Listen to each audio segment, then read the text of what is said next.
السلام علیکم دوستو، آپ دیکھ رہے ہیں اسلامک یونٹ یوٹیوب چینل۔ پیارے دوستو، آج کی اس ویڈیو میں ہم سرور کائنات حضرت محمد مصطفیٰ صلی اللہ علیہ وسلم اور حضرت خدیجہ الکبریٰ رضی اللہ تعالی عنہا کی شادی کا مکمل واقعہ بیان کریں گے، لہٰذا ویڈیو کا باقاعدہ آغاز کرنے سے پہلے آپ سے التجا ہے کہ اس معلوماتی ویڈیو کو اینڈ تک مکمل ضرور دیکھیے گا، اور اگر یہ ویڈیو آپ کو اچھی لگے تو اس ویڈیو کو لائک ضرور کر دیجئے اور اس چینل کو سبسکرائب بھی کر لیجئے۔ پیارے دوستو، جس طرح کہ حضرت محمد مصطفیٰ صلی اللہ علیہ وسلم حضرت خدیجہ رضی اللہ تعالی عنہا کا سامان تجارت لے کر شام کے لیے روانہ ہوئے تھے، اور اس تجارتی سفر میں آپ کے ساتھ بہت سے عجیب و غریب واقعات رونما ہوئے۔ ان واقعات کا تذکرہ ہم نے ایک پچھلی ویڈیو میں بھی کیا ہوا ہے، لہٰذا آپ ہماری وہ ویڈیو بھی ملاحظہ فرما سکتے ہیں۔ پیارے دوستو، یہ تجارتی قافلہ شام میں اپنا تجارتی سامان فروخت کرنے کے بعد مکہ مکرمہ کی جانب واپس لوٹا اور 24-25 دن کی مسافت کے بعد مقام جفا پر پہنچا۔ پیارے دوستو، مقام جفا شام کی طرف سے آنے والے لوگوں کے لیے میقات کا مقام ہے۔ میقات اس مقام کو کہتے ہیں جہاں پر حج یا عمرہ کے لیے جانے والے لوگ احرام باندھتے ہیں۔ مقام جفا پر آ کر وہ قافلہ رک گیا۔ جفا سے مکہ تک تقریباً 150 کلومیٹر کا فاصلہ بنتا ہے۔ عرب کا ایک دستور تھا کہ جب کوئی قافلہ کامیاب واپس آئے، تجارت میں انہیں نفع زیادہ ہو، تو ہمیشہ ان کی یہ خواہش ہوتی تھی کہ ہم شہر میں جائیں تو لوگ ہمارا استقبال کریں اور ہمیں مبارکباد دیں۔ چونکہ یہ قافلہ اپنا مال تجارت فروخت کر کے آ رہا ہے، ہر ایک کے پاس پیسے ہیں، اس لیے کسی ویران مقام پر نہیں رک سکتے۔ مکے سے پہلے سب سے بڑا شہر جوفا ہے۔ جوفا کے بعد مکہ تک کوئی بڑی آبادی نہیں ہے۔ قافلے کو وہاں روک دیا جاتا ہے اور پھر ہر آدمی اپنے ایک ایک غلام کو بھیجتا ہے تاکہ وہ مکہ والوں کو جا کے بتا دے۔ حضرت خدیجہ رضی اللہ تعالی عنہا کا غلام میسرہ ہے۔ بنیادی طور پر تو اس کی ذمہ داری بنتی ہے کہ وہ جائے اور جا کے جناب خدیجہ رضی اللہ تعالی عنہ کو اطلاع دے، مگر میسرہ نے حضور نبی کریم صلی اللہ علیہ وسلم سے گزارش کی کہ آج تک میری مالکہ خدیجہ رضی اللہ تعالی عنہ کو کسی تجارت میں اتنا زیادہ نفع نہیں ہوا۔ یہ بڑی خوشخبری ہے، میری یہ خواہش ہے کہ آپ خود وہاں تشریف لے جائیں اور یہ خبر خود انہیں پہنچائیں۔ حضرت محمد مصطفیٰ صلی اللہ علیہ وسلم نے کہا کہ ٹھیک ہے، میں تیار ہوں۔ یہ سارے کے سارے لوگ چلے۔ اب یہ سب غلام ہیں، ہر ایک اپنی مرضی سے جاتا ہے۔ حضور نبی کریم صلی اللہ علیہ وسلم آگے بڑھے۔ چھوٹا سا ایک پہاڑی ٹیلہ تھا۔ حضرت محمد مصطفیٰ صلی اللہ علیہ وسلم وہاں پہنچے اور ایک لمحے کے لیے اس کے پہلو میں چلے گئے۔ میسرہ نے گمان کیا کہ چونکہ صبح کا وقت ہے، شاید آرام کر رہے ہیں، شام کو سفر اختیار کریں گے۔ میسرہ غلام ہے، آقا نہیں ہے کہ اس کام میں کوئی دخل دے۔ وہ خاموش ہو گیا۔ اللہ کے رسول صلی اللہ علیہ وسلم جفا کے نزدیک اس ٹیلے کے پہلو میں چلے گئے اور وہاں جا کے بظاہر رک گئے، اس لیے کہ راستہ تو آنکھوں کے سامنے ہے، راستے میں چلتے ہوئے تو نظر نہیں آ رہے، اور ادھر میسرہ خاموش، باقی سب تاجروں میں سے ہر ایک جشن منا رہا ہے۔ لوگ آرام کر رہے ہیں، اپنی تھکن بھی اتار رہے ہیں، اور ادھر غلام دوڑے چلے جا رہے ہیں۔ پیارے دوستو، تاریخ بتاتی ہے کہ اسی دن کی صبح کو جناب خدیجہ رضی اللہ تعالی عنہا اپنی سہیلیوں کے ساتھ جا کر اپنی چھت پر بیٹھ گئیں۔ ریشمی کپڑے کا ایک خیمہ سا بنا کر اس کے نیچے بیٹھی ہوئی ہیں اور محو گفتگو ہیں۔ اچانک جناب خدیجہ رضی اللہ تعالی عنہا کو ایسا محسوس ہوا کہ جیسے ایک نور فضا میں نمودار ہو گیا ہو۔ حضرت خدیجہ رضی اللہ تعالی عنہا سمجھی کہ سورج کی روشنی ہوگی، لیکن فوراً یہ احساس ہوا کہ اتنی گرمی نہیں ہو رہی جو سورج کی اتنی روشنی کے ساتھ ہونی چاہیے۔ گھبرا کے پیچھے کی جانب دیکھا تو کیا دیکھتی ہیں کہ جنت الاولیٰ کے قبرستان کے پیچھے جو پہاڑیاں ہیں وہاں سے ایک نور سا نمودار ہو رہا ہے۔ جب مزید غور کیا تو ایسا لگا کہ جیسے ایک قبہ بنا ہوا ہے، اور یہ قبہ سونے اور چاندی کا بنا ہوا ہے، یاقوت اور جواہرات کی لڑیاں اس میں سے لٹک رہی ہیں۔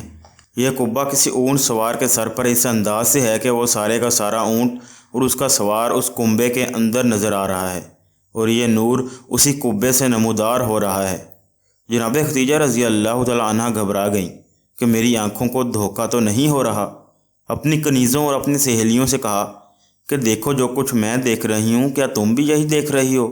سب نے مڑ کے دیکھا، تصدیق کی کہ ہاں اے خدیجہ، جو کچھ آپ نے دیکھا وہ ہم نے بھی دیکھا، مگر یہ کیا ماجرا ہے؟ حضرت خدیجہ رضی اللہ تعالیٰ عنہ غور سے دیکھتی ہیں اور کہتی ہیں کہ جانور تو مجھے جانا پہچانا لگ رہا ہے، یہ تو ایسا محسوس ہو رہا ہے کہ یہ میرا ہی اونٹ ہے۔ سہیلیوں نے کہا کہ خدیجہ طاہرہ، یہ کیسے ہو سکتا ہے کہ آپ کا اونٹ تو میسرہ کے ساتھ شام کے سفر پر گیا ہوا ہے، وہ یہاں کیسے آ گیا؟ خدیجہ طاہرہ رضی اللہ تعالیٰ عنہ کہتی ہیں کہ نہیں، اب تو میں سوار کو بھی پہچان رہی ہوں، یہ تو وہی ابو طالب کا بھتیجا محسوس ہو رہا ہے۔ اور ساری سہیلیاں متوجہ ہو گئیں۔ تھوڑی دیر گزرتی ہے کہ خدیجہ طاہرہ نے دیکھا کہ جیسے وہ یاقوت سرخ کا قبہ خود بخود غائب ہو گیا ہو اور نور میں بھی تھوڑی کمی آنے لگی۔ پیارے دوستو، پروردگار عالم نے اپنے حبیب حضرت محمد مصطفیٰ صلی اللہ علیہ وسلم کے اعجاز کو ابھی پوشیدہ بھی رکھنا ہے۔ اب وہ اونٹ سوار مکے کے محلے کی تنگ گلیوں میں داخل ہو گیا تو اب خدیجہ طاہرہ رضی اللہ تعالیٰ عنہ کو وہ نظر نہیں آ رہا، اور تھوڑی دیر گزرتی تھی کہ خدیجہ طاہرہ کے مکان کے دروازے پر دستک ہوئی۔ غلام نے آ کر بتایا کہ ابو طالب کے بھتیجے آئے ہیں جو شام کے سفر پر گئے ہوئے تھے۔ جناب خدیجہ رضی اللہ تعالیٰ عنہ بے اختیار دوڑ کر دروازے پر جاتی ہیں۔ سب کو حیرت ہو رہی ہے کہ وہ خاتون جس کے اشارے پر 70 کنیزیں حرکت میں آ جاتی ہیں، پہلا موقع ہے کہ اس طرح دوڑ کر بے چینی کے عالم میں دروازے پر گئیں۔ حضرت محمد مصطفیٰ صلی اللہ علیہ وسلم کو لے کر آئیں اور پہلا سوال یہ کیا کہ آپ تجارت کے سفر سے کب تشریف لائے؟ اب جناب خدیجہ رضی اللہ تعالیٰ عنہ تجسس میں ہیں کہ وہ اونٹ سوار یہی ہیں یا یہ اپنے گھر سے تشریف لا رہے ہیں۔ حضرت محمد مصطفیٰ صلی اللہ علیہ وسلم نے کہا کہ میں تو ابھی مکہ میں داخل ہوا ہوں اور ابھی خانہ خدا تک بھی نہیں گیا، آپ تک پیغام پہنچانے آیا ہوں کہ آپ کا قافلہ آ گیا ہے، سامان تجارت فروخت ہو گیا ہے، آپ کا غلام میسرہ بھی آ رہا ہے۔ کچھ تجارتی گفتگو ہی ایک مرتبہ جناب خدیجہ رضی اللہ تعالیٰ عنہ نے پوچھا کہ وہ قافلہ ہے کہاں؟ آپ نے جواب دیا کہ جوفہ کے مقام پر ہے۔ اب جناب خدیجہ رضی اللہ تعالیٰ عنہ حیران ہوئیں کہ آپ کہہ رہے ہیں کہ آج صبح کو آپ قافلے سے چلے تھے اور اب یہاں پہنچ بھی گئے، اس کو تو کم سے کم 2 دن لگنا چاہیے تھے۔ حضرت محمد مصطفیٰ صلی اللہ علیہ وسلم نے کہا کہ جو کچھ میں نے کہا ہے وہ صحیح ہے۔ خدیجہ طاہرہ رضی اللہ تعالیٰ عنہ نے اس کے بعد کوئی سوال نہ کیا۔ ناشتے کا انتظام کیا گیا اور زمزم کی ایک مشق کو منگوایا۔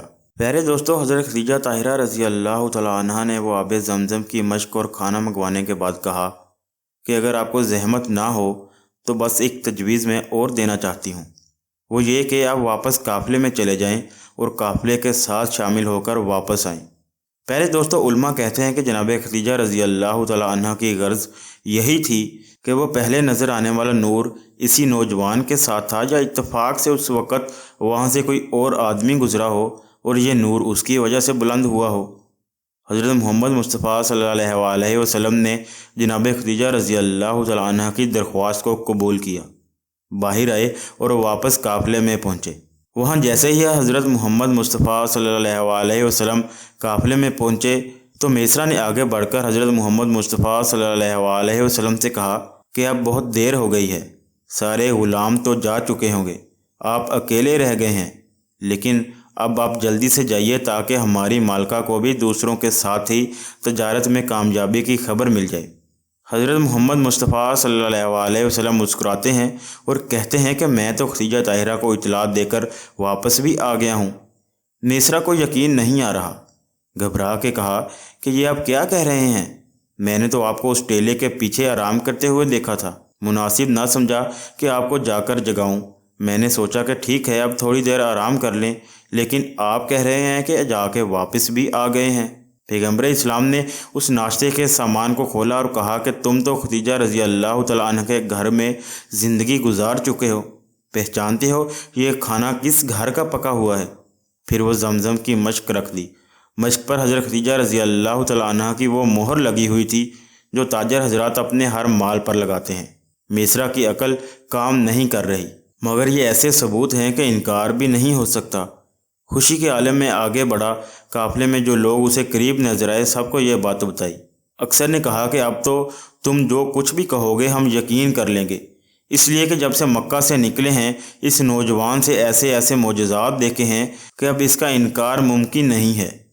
مگر ابو جہل کہتا ہے کہ یہ کیا کہہ رہے ہو، یہ ساحر و جادوگر ہے اور ساحروں سے ہر بات کی توقع کی جا سکتی ہے۔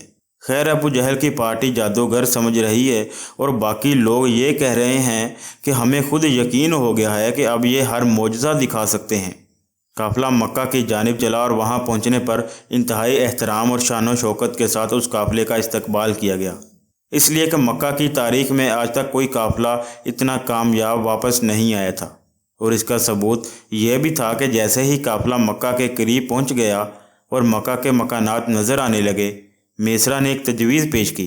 کہا کہ تم سب کو معلوم ہے، اس سے پہلے بھی تم سب کے ساتھ تجارت میں جا چکا ہوں، آج تک ہمیں کبھی اتنا زیادہ منافع حاصل نہیں ہوا۔ یہ صرف اور صرف اس نوجوان کی برکت ہے۔ ہمارا فرض بنتا ہے کہ اب ہم اپنے مالوں میں سے ہدیہ نکال کر اس نوجوان کو پیش کریں۔ سارے قافلے میں سے کسی نے اعتراض نہ کیا، مگر میسرا کہتے ہیں کہ دیکھو اس بات کا خیال رکھنا یہ صدقہ نہ ہونے پائے، اس لیے کہ اتنے دنوں میں نے یہ محسوس کیا ہے کہ یہ نوجوان ہدیہ تو لے لیتا ہے مگر صدقہ نہیں لیتا۔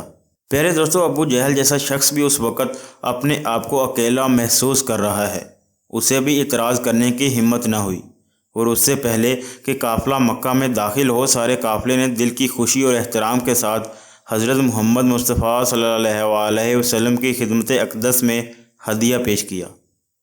حضرت محمد مصطفیٰ صلی اللہ علیہ وسلم نے ہدیہ قبول فرمایا اور اپنے مکان کی جانب چلے گئے، اس لیے کہ اب آپ کو وہاں پر جا کر خدیجہ طاہرہ رضی اللہ تعالیٰ عنہ کو گفتگو کرنے کی ضرورت نہیں ہے۔ مگر وہاں خدیجہ طاہرہ رضی اللہ تعالیٰ عنہ بے چین ہے۔ حضرت خدیجہ طاہرہ رضی اللہ تعالیٰ عنہ نے دوبارہ یہ منظر دیکھا کہ ہاں اس نوجوان کے ساتھ ایک نور آ رہا ہے۔ دل کو یقین ہوتا چلا گیا کہ یہی وہ گوہر مقصود ہے کہ جس کا میں انتظار کر رہی تھی۔ اب میسرا بھی جذبات اور جوش میں بھرا ہوا خدیجہ طاہرہ رضی اللہ تعالیٰ عنہ کی خدمت میں پہنچتا ہے۔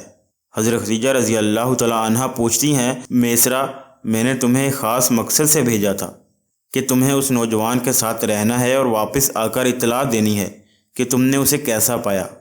میسرا نے جناب خدیجہ رضی اللہ تعالیٰ عنہ کو سارے واقعات سنائے، وہ سیلاب کا آنا، وہ اژدہے کا آنا، وہ خشک کنویں سے پانی کا جاری ہونا، اور وہ درخت کا سرسبز ہونا، ہر پتھر کا سلام کرنا، ہر درخت کی ٹہنی کا جھکنا۔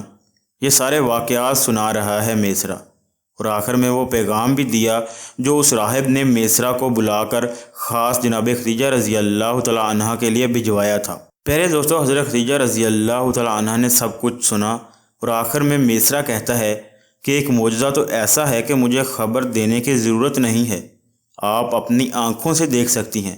وہ یہ کہ ہم نے دیکھا کہ اول تو یہ نوجوان ہمارے ساتھ کھانے میں کم شریک ہوتا تھا، لیکن جب کبھی شریک ہو گیا تو پھر ہم نے یہ دیکھا کہ کتنا ہی کم کھانا کیوں نہ ہو، وہ سارے کے سارے ساتھیوں کے لیے پورا ہوتا ہے، اور پھر بھی اتنا بچا رہتا ہے جتنا ابتدا میں تھا۔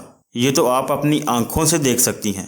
میسرا کی بات جناب خدیجہ رضی اللہ تعالیٰ عنہ کی سمجھ میں آ گئی۔ کہا کہ جاؤ، جا کے فوراً بلا کر لاؤ اور کہو کہ اس وقت تھوڑی دیر کے لیے آپ ہمارے ساتھ ہمارے دسترخوان پر بیٹھ جائیں۔ پیارے دوستو، حضرت محمد مصطفیٰ صلی اللہ علیہ وسلم تشریف لے آئے۔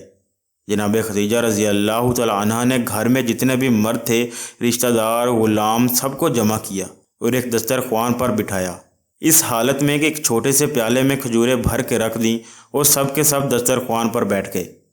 حضرت محمد مصطفیٰ صلی اللہ علیہ وسلم کے آنے کے بعد برکت کی یہ کیفیت تھی کہ پہلی کھجور رسول پاک صلی اللہ علیہ وسلم نے اپنے دستے مبارک سے اٹھائی، اور ہر ایک نے وہ کھجوریں جی بھر کر کھائیں، اور کھجوروں کو جی بھر کے کھانے کے بعد ہر کوئی دسترخوان سے یہ کہتا ہوا اٹھا کہ اب تو ہمارے پیٹ میں گنجائش نہیں رہی۔ تب بھی کھجوریں اتنی ہی تھیں جتنی ابتدا میں رکھی گئی تھیں۔ حضرت خدیجہ رضی اللہ تعالیٰ عنہ نے حضرت محمد مصطفیٰ صلی اللہ علیہ وسلم کا شکریہ ادا کیا، اور پھر رسول پاک صلی اللہ علیہ وسلم واپس اپنے گھر کی جانب آئے۔ پہلے دوستو، اس سے حضرت خدیجہ رضی اللہ تعالیٰ عنہ کو اتنی خوشی ہوئی کہ میسرا کو کہا کہ جا، میں نے تجھے آزاد کیا۔ میسرا کی بیوی بھی حضرت خدیجہ رضی اللہ تعالیٰ عنہ کی کنیز تھی، اور کہا کہ میں نے تیری بیوی کو بھی آزاد کیا۔ ان کے بچے بھی حضرت خدیجہ رضی اللہ تعالیٰ عنہ کے غلام تھے۔ میں نے تیرے بچوں کو بھی آزاد کیا۔ اس کے بعد زمین کا ایک ٹکڑا دیا، 2 اونٹ اور سونے اور چاندی کی ایک کثیر مقدار دی کہ میسرا تو نے مجھے ایسی خوشخبری سنائی ہے کہ اب اس کے بعد تیرا حق ہو گیا ہے میرے اوپر۔ اور پھر میسرا سے کہا کہ ان سارے تحفوں کو لے کر جا اور آج سے تو آزاد ہے۔ میسرا اس طرح حضرت محمد مصطفیٰ صلی اللہ علیہ وسلم کا شکریہ ادا کرتے ہوئے کہ آج ان کے سبب سے مجھے آزادی ملی ہے، روانہ ہو گیا۔ اب جناب خدیجہ رضی اللہ تعالیٰ عنہ کے دل کو اطمینان ہو گیا، کیونکہ اس سے پہلے 3 واقعات اور ہو چکے تھے۔ ایک تو یہ کہ ایک مرتبہ جناب خدیجہ رضی اللہ تعالیٰ عنہ اپنی سہیلیوں کے ساتھ خانہ خدا کے سامنے والے صحن میں بیٹھی ہوئی تھی کہ ایک یہودی عالم وہاں سے یہ کہتا ہوا گزرا کہ مبارک ہو، تم میں ایک عورت ایسی ہے جو اللہ تبارک و تعالیٰ کے آخری نبی کی بیوی بننے والی ہے، اور اے مکے کی عورتوں، وہ آخری نبی اسی مکے کی سرزمین پر ظاہر ہوگا۔ تم میں سے جو بھی اس کی اطاعت کرے اور اسے قبول کرے وہ دنیا و آخرت دونوں کی ملکہ ہوگی۔ باقی عورتوں نے تو کنکر اٹھا کر اس عالم کو مارا، مگر جناب خدیجہ رضی اللہ تعالیٰ عنہ کے دل میں یہ بات بیٹھ گئی، کیونکہ حضرت خدیجہ رضی اللہ تعالیٰ عنہ ان عورتوں میں سے ایک تھیں جو اسلام سے پہلے ہی اللہ تبارک و تعالیٰ کے دین کی جانب ان معنوں میں راغب تھیں کہ ان کے ایک چچا تھے ورقہ بن نوفل، جو تورات اور زبور کے بہت بڑے عالم تھے۔ جناب خدیجہ رضی اللہ تعالیٰ عنہ اکثر ان کے پاس جایا کرتی تھی اور ان سے تورات و زبور سنا کرتی تھی۔ پیارے دوستو، پھر دوسرا واقعہ یہ پیش آیا کہ ایک دن جناب خدیجہ رضی اللہ تعالیٰ عنہ نے ایک یہودی عالم کی اپنے گھر میں دعوت کی۔ جناب خدیجہ رضی اللہ تعالیٰ عنہ علماء کا بڑا احترام کیا کرتی تھی۔ جناب خدیجہ رضی اللہ تعالیٰ عنہ اپنے گھر کے بالا خانہ پر ہیں۔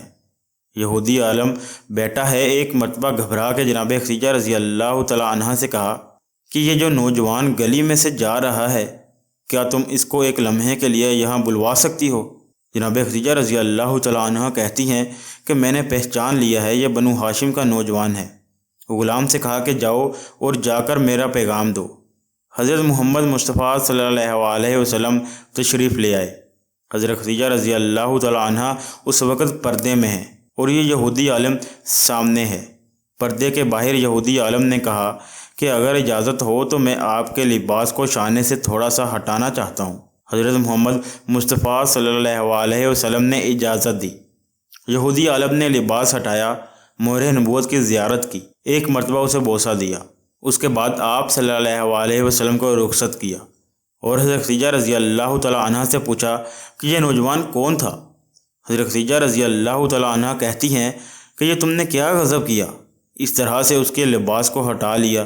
ارے اگر اس کے چچا اس کے ساتھ ہوتے تو خدا کی قسم وہ تمہیں قتل کر دیتے، مگر اجازت نہ دیتے کہ ان کے بھتیجے کو کوئی ہاتھ بھی لگائے۔ اس پر یہودی عالم کہتا ہے کہ آپ نہیں جانتی، یہ نوجوان اللہ تبارک و تعالیٰ کا آخری پیغمبر ہونے والا ہے، کیونکہ تورات میں لکھا ہے کہ اسی مکے کی سرزمین میں اللہ کا آخری نبی آئے گا۔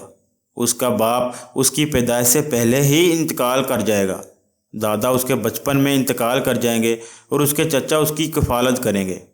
اس پر حضرت خدیجہ رضی اللہ تعالیٰ عنہ نے کہا کہ ہاں یہ تو ساری چیزیں اس کے اندر پائی جاتی ہیں۔ پس اس یہودی عالم نے کہا کہ خدیجہ، میں فقط ایک بات اور بتا دوں کہ اسی عرب کی سرزمین میں سے ایک عورت اس سے نکاح کرے گی، اور جو عورت اس سے نکاح کرے گی وہ کائنات کی خوش قسمت ترین عورت ہوگی، دنیا اور آخرت دونوں کی ملکہ ہوگی۔ اور اے خدیجہ، عقل مند انسان وہی ہے جو کبھی ایسے موقع کو ہاتھ سے نہیں جانے دیتا۔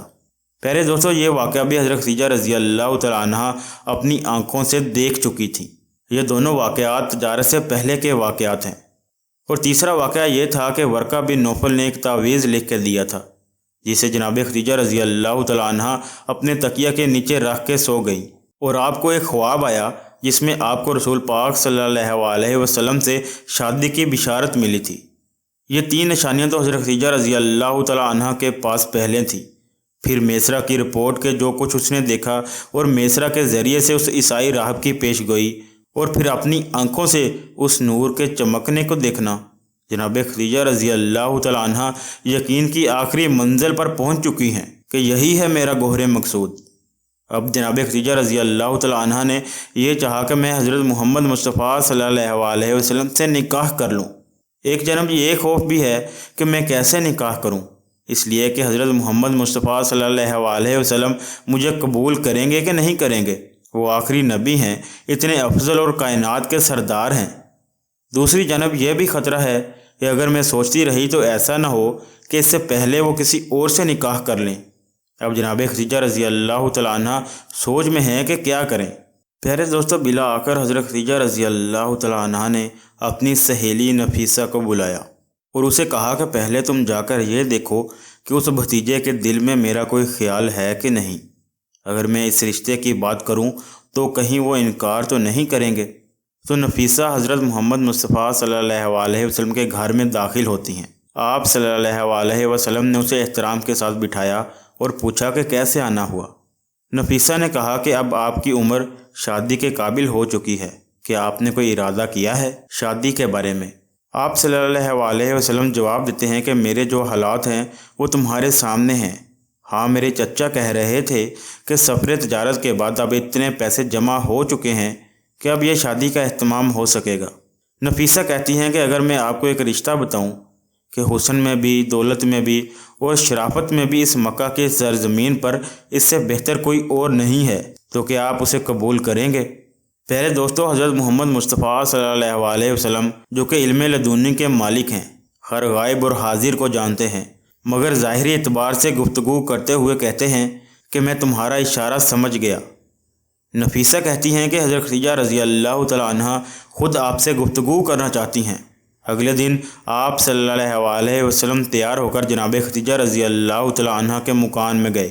جناب خدیجہ رضی اللہ تعالیٰ عنہ آپ صلی اللہ علیہ وسلم سے کہتی ہیں کہ آپ نے سفر تجارت پر بڑا نفع حاصل کیا، میں آپ کا شکریہ ادا کرتی ہوں۔ اب جو کچھ آپ کا حصہ ہے اس میں آپ کا کیا ارادہ ہے؟ کہا کہ میرے چچا نے کہا ہے کہ تم خود اپنے اونٹ خرید لو اور اپنی خود کی تجارت شروع کر دو، اور باقی جو پیسے بچیں اس سے وہ میری شادی کا انتظام کرنا چاہتے ہیں۔ آپ صلی اللہ علیہ وسلم سے یہ جملہ سننا تھا کہ حضرت خدیجہ رضی اللہ تعالیٰ عنہ نے کہا کہ آپ کا کیا خیال ہے، کس کا انتخاب کریں گے آپ؟ میرے ذہن میں بھی آپ کے لیے ایک رشتہ ہے جو خاندان کے اعتبار سے بھی آپ کی شریک ہے اور ہر اعتبار سے ہر مقام پر آپ کی مدد کرنے والی ہے۔ آپ صلی اللہ علیہ وسلم سمجھ تو چکے ہیں، مگر کہتے ہیں کہ اے خدیجہ، میرا ارادہ یہ تھا کہ میں اس خاندان میں رشتہ کروں کہ جو دولت کے اعتبار سے میرے برابر تو ہو مگر مجھ سے بلند نہ۔ جناب خدیجہ رضی اللہ تعالیٰ عنہ کہتی ہیں پھر تو یہ رشتہ آپ کے لیے سب سے زیادہ مناسب ہے۔ اب حضرت خدیجہ رضی اللہ تعالیٰ عنہ نام بھی نہیں لے رہی، اشارتاً بات بھی ہو رہی ہے۔ اس پر رسول پاک صلی اللہ علیہ وسلم سوال کرتے ہیں کہ کیسے؟ کہا کہ اس لیے کہ میرے پاس کوئی دولت نہیں ہے، میری تمام دولت، جائیداد اور سامان تجارت وہ سب آپ کے لیے ہے، آپ کے نام ہبہ کیا جاتا ہے، سب کچھ آپ کے پاس ہے، میں تو ایک کنیز ہوں۔ اب اس کے بعد میرے پاس کچھ بھی نہ رہے گا، وہ جو دولت کا فرق تھا وہ تو ختم ہو گیا، اب آپ کے پاس دولت زیادہ ہے، میں تو ایک کنیز بن چکی ہوں۔ اس پر رسول پاک صلی اللہ علیہ وسلم نے سنا اور ایک مرتبہ یہ کہہ کر واپس آئے کہ میں اپنے چچا سے بات کرتا ہوں۔ اس پر رسول پاک صلی اللہ علیہ وسلم اپنے چچا کے پاس آئے۔ صبح کا وقت ہے، بنو ہاشم کے سارے نوجوان حضرت ابو طالب کے پاس جمع ہیں۔ حضرت ابو طالب فرماتے ہیں کہ میرے بھتیجے، ایسا لگ رہا ہے کہ آج تم مجھ سے کچھ کہنا چاہتے ہو۔ اس پر آپ صلی اللہ علیہ وسلم نے اپنا مدعا بیان کیا کہ آپ نے بھی پہلے تذکرہ کیا تھا کہ اب میرا ارادہ ہے کہ اس شادی کے مرحلے سے فارغ ہو جاؤں۔ حضرت ابو طالب فرماتے ہیں کہ ہاں، ہم ڈھونڈ رہے ہیں، خاندان بنو ہاشم کے لیے اس معیار کی کوئی لڑکی ہونی چاہیے۔ اس پر رسول پاک صلی اللہ علیہ وسلم کہتے ہیں کہ خویلد کی بیٹی خدیجہ بھی اس کے لیے تیار ہے اور وہ اس رشتے کے لیے آمادگی بھی ظاہر کر چکی ہے۔